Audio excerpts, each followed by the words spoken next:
Le régime en place continue de violer les lois, en plus de fouler aux pieds la décision de la Haute Cour constitutionnelle. Jusqu'à ce jour, les anciens employés de la compagnie Air Madagascar n'ont pas été réintégrés à leur poste, comme l'exigeait la décision des tribunaux.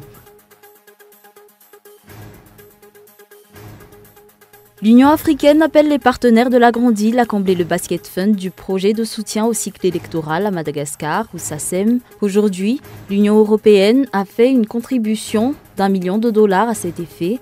Jusqu'ici, le montant déjà réuni sur ce projet reste encore flou.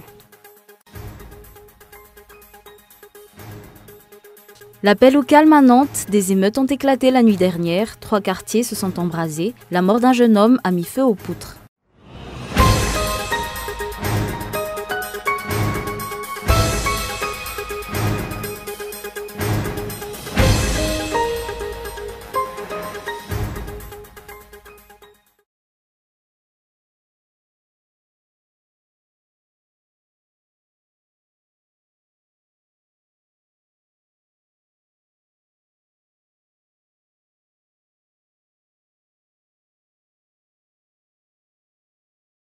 Bonsoir à tous et bienvenue dans ce journal. Aujourd'hui, à la une de l'actualité, le régime en place continue de violer les lois, en plus de fouler aux pieds la décision de la Haute Cour constitutionnelle.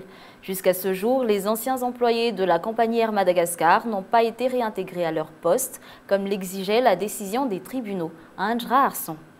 Le régime HVM ne tient pas en compte les termes de la décision de la HCC, tout comme il ne tient pas compte de la Constitution. À Madagascar, les violations de la Constitution vont bon train, le mauvais exemple vient d'en haut et chacun finit par faire ce que bon lui semble. Dans cette optique, la HCC, qui est censée se porter garant du respect de la loi fondamentale, a même émis une décision qui a permis aux dirigeants de passer outre les termes de la Constitution.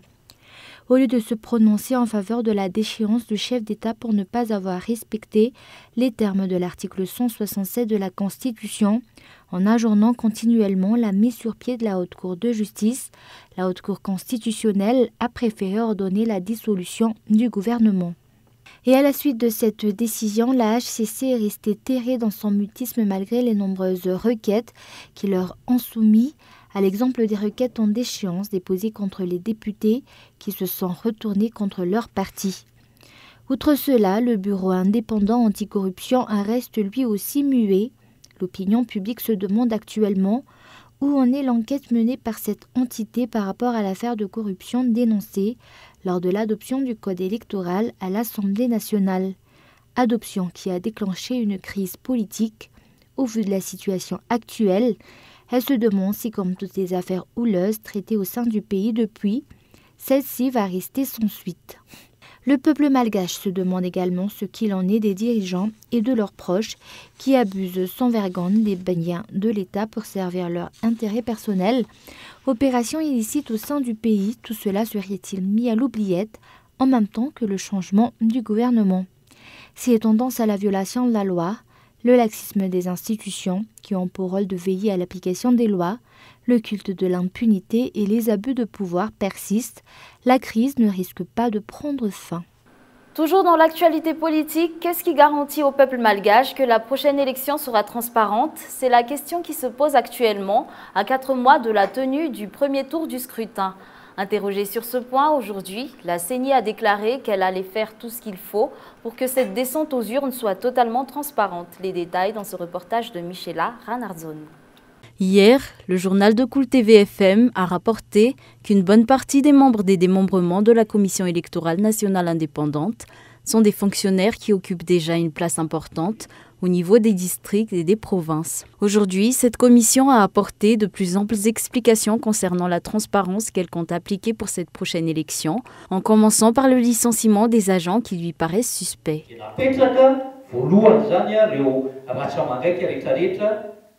Premièrement, concernant les démembrements de la CENI en province, ce que nous feignons d'ignorer, c'est que cela fait plusieurs fois, suite aux critiques à ce qui se passe, que nous avons changé la composition de ces démembrements, remplaçant les personnes susceptibles de poser problème par rapport à l'application de cette transparence.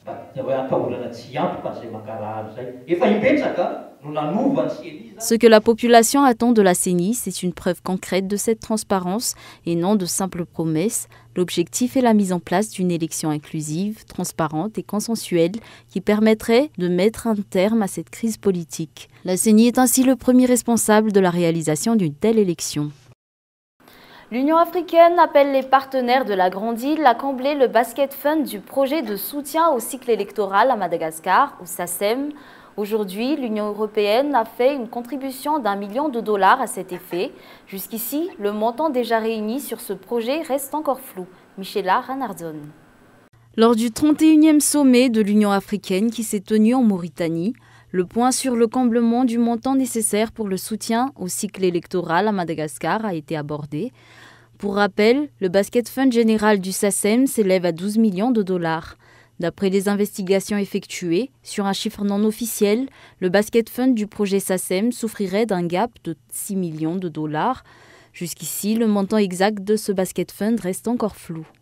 Selon les estimations du gouvernement et du PNUD, il y a toujours un gap. Et par rapport aux préparatifs des élections, un gap sur les budgets initialement prévus par le gouvernement et sur les budgets du projet SACEM.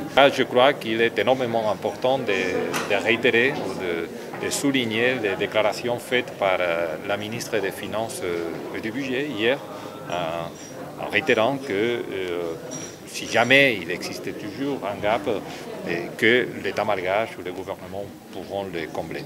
Mais j'insiste, je crois que le plus important aujourd'hui, c'est de voir que les étapes sont franchies et qu'on avance dans l'organisation des élections. L'opinion publique se demande combien faut-il réellement pour combler le basket fund du projet SACEM. Rappelons que le projet SACEM a été mis en place en janvier 2017 pour permettre l'encadrement et le pilotage de l'assistance électorale et renforcer les capacités de la CENI en vue de pérenniser et de promouvoir, mais aussi d'établir un cadre propice au dialogue inclusif entre les acteurs clés de la vie politique et sociale. Aujourd'hui, l'Union européenne a fait don d'1 million de dollars pour soutenir ce projet. Sur un tout autre sujet, demain, la Solidarité syndicale de Madagascar va tenir une manifestation au jardin d'Ambouzatouv. C'est ce qu'elle a annoncé ce jour en soulignant qu'il s'agit d'une action syndicale et non politique et de ce fait ne devrait donc pas faire les frais d'une quelconque forme d'empêchement. De nombreux syndicats participeront à cette manifestation, un événement qui servira de démonstration de force aux syndicats. Avant de passer aux actualités internationales, les élèves et parents d'élèves du lycée Saint-Vincent de Paul à Mbatounlit refusent catégoriquement que cet établissement scolaire soit fermé. Face à une telle situation, ils ont lancé un appel auprès des responsables des écoles catholiques du diocèse d'Antananarive. Reportage Yves Richard. Les parents d'élèves et les élèves qui étudient au lycée Saint-Vincent de Paul à Mbatounlit refusent catégoriquement que cette école soit fermée. Pour rappel, les responsables des écoles catholiques au niveau du diocèse d'Antananarive ont donné l'ordre de fermer cet établissement scolaire à la fin de l'année scolaire 2018. D'après les explications, les raisons de cette décision sont encore floues. Un appel a été lancé par les parents d'élèves et les élèves concernés. Nous avons été choqués d'apprendre la fermeture du lycée Saint-Vincent de Paul. Nous demandons aux responsables de bien vouloir revoir cette décision et nous demandons à tous les catholiques de bien vouloir nous soutenir parce que cela nous affecte énormément. La direction diocésaine de l'enseignement catholique a annoncé qu'elle allait prendre en charge le cas des élèves de cet établissement ainsi que celui de tous les enseignants. À cet effet, une lettre de transfert des élèves a été présentée aux parents d'élèves aujourd'hui afin que ces derniers y apposent leur signature. Signature que ces parents d'élèves ont refusé de faire. Cette lettre date du 4 juillet aujourd'hui. On nous force à signer cette lettre alors que les écoles où ils devront être transférés ne vont pas les recevoir. Le message des élèves de cet établissement scolaire a également été clair. Ces derniers refusent la fermeture de ce lycée et par la même occasion leur transfert. Les élèves du lycée Saint-Vincent de Paul à Mbatounlit sont tristes d'apprendre cette fermeture. Cela va avoir un impact sur notre avenir. Une école qui a été créée il y a déjà 120 ans passés est digne d'être mise au rang de musée. Elle ne devrait donc pas être fermée. Les anciens élèves du lycée Saint-Vincent de Paul Mbatonlit soutiennent la requête des élèves et des parents d'élèves. Samedi prochain, une réunion pour s'opposer à cette fermeture aura lieu. D'après les informations reçues, les élèves et les parents d'élèves concernés se sont rendus au siège de la DIDEC à Antannarin afin de demander de plus amples explications sur cette affaire. Passons maintenant aux actualités internationales. Réforme judiciaire en Pologne, la présidente de la Cour suprême défie le pouvoir. Reportage France 24. Elle est devenue le visage de la contestation contre la réforme judiciaire en Pologne. Entourée de ses soutiens, la présidente de la Cour suprême, Małgorzata Gersdorf, refuse de quitter ses fonctions et réaffirme son attachement à la séparation des pouvoirs. Je suis ici pour défendre l'état de droit, pour montrer qu'il existe une limite entre la Constitution et la violation de la Constitution. Depuis l'entrée en vigueur de la réforme judiciaire ce mercredi, Małgorzata Gersdorf et 27 autres magistrats âgés de 65 à 70 ans ont été poussés vers la sortie par le président polonais. Un abaissement de l'âge de départ à la retraite censé lutter contre la corruption et visant des magistrats qui ont commencé leur carrière avant la chute du communisme dans le pays. De son côté, l'opposition dénonce une purge et accuse les conservateurs au pouvoir de chercher à prendre le contrôle de l'appareil judiciaire. L'Union européenne s'oppose aussi à cette réforme et y voit une ligne rouge à ne pas franchir. Au Parlement européen, le chef du gouvernement polonais appelle au respect de la souveraineté de son pays. Chaque État membre de l'Union européenne a le droit de modeler son système juridique selon ses propres traditions. Lundi, l'Union européenne a lancé une procédure judiciaire contre la Pologne. Elle pourrait aboutir à terme sur des sanctions financières. L'appel au calme à Nantes, des émeutes ont éclaté la nuit dernière. 3 quartiers se sont embrasés. La mort d'un jeune homme a mis feu aux poudres. Les détails en images dans ce reportage de France 24. Ce matin, cette maison de l'emploi brûle encore. Boutiques brûlées, carcasses de voitures calcinées, le quartier des Dervaillères reste marqué par une nuit d'affrontements. Tout commence hier soir. Il est 20h30 dans une banlieue de Nantes. Un jeune homme est interpellé par des CRS suite à des infractions. L'identité de l'automobiliste étant douteuse, les CRS reçoivent l'ordre de le ramener au commissariat avant qu'il ne tente de s'échapper pour finir sa fuite en percutant ce mur. Ils ont indiqué au conducteur de garer son véhicule et de bien vouloir les suivre. Et en faisant mine de garer son véhicule, il a fait une marche arrière pour sortir du contrôle et il a percuté un fonctionnaire CRS à hauteur des genoux. Il l'a blessé? Il a été blessé légèrement et donc ça a entraîné la réplique d'un de ses collègues qui était sur le contrôle en sécurisation, qui a fait feu avec son arme et qui a touché le conducteur.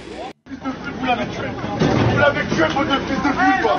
Le jeune homme de 22 ans est touché au cou. Bombardez! On va mourir! Il décède à son arrivée à l'hôpital. Aussitôt, des émeutes éclatent dans le quartier du Breil. Puis, dans 2 autres quartiers sensibles de Nantes. Cette annexe de la mairie et un centre paramédical sont brûlés. La maire de Nantes se rend immédiatement sur place. Je sais pouvoir compter, et c'est aussi à eux que j'en appelle ce soir, sur la force des bénévoles, du tissu associatif nantais, des mères et des pères de famille, de nos seniors, de toutes celles et tous ceux qui aiment nos quartiers. Donc ce soir, l'urgence, c'est l'appel au calme. Le jeune homme tué avait un mandat d'arrêt contre lui pour vol en bande organisée, recel et association de malfaiteurs. Une enquête de l'inspection générale de la police nationale a été ouverte afin de préciser les circonstances exactes de son décès. Et avant de nous quitter, revenons brièvement sur les grands points de ce journal. Le régiment Place continue de violer les lois, en plus de fouler aux pieds la décision de la Haute Cour constitutionnelle. Jusqu'à ce jour, les anciens employés de la compagnie Air Madagascar n'ont pas été réintégrés à leur poste, comme l'exigeait la décision des tribunaux. L'Union africaine appelle les partenaires de la Grande Île à combler le basket fund du projet de soutien au cycle électoral à Madagascar, ou SACEM. Aujourd'hui, l'Union européenne a fait une contribution d'1 million de dollars à cet effet. Jusqu'ici, le montant déjà réuni sur ce projet reste encore flou. L'appel au calme à Nantes, des émeutes ont éclaté la nuit dernière. 3 quartiers se sont embrasés. La mort d'un jeune homme a mis feu aux poudres. Et côté ciné, ne ratez pas ce soir le film Sans un bruit sur Cool TV. Tout de suite, la bande-annonce.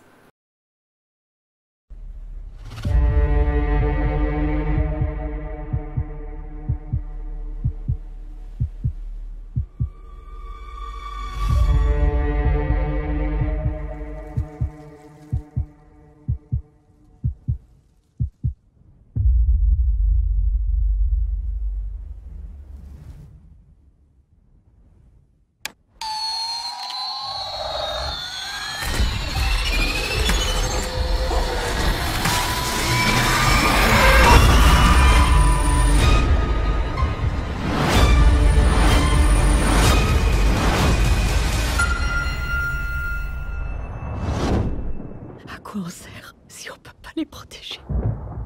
On doit les protéger. Et c'est la fin de ce journal. Nous vous remercions pour votre fidélité et nous vous souhaitons une bonne soirée et une excellente suite de programmes en compagnie de Cool TV.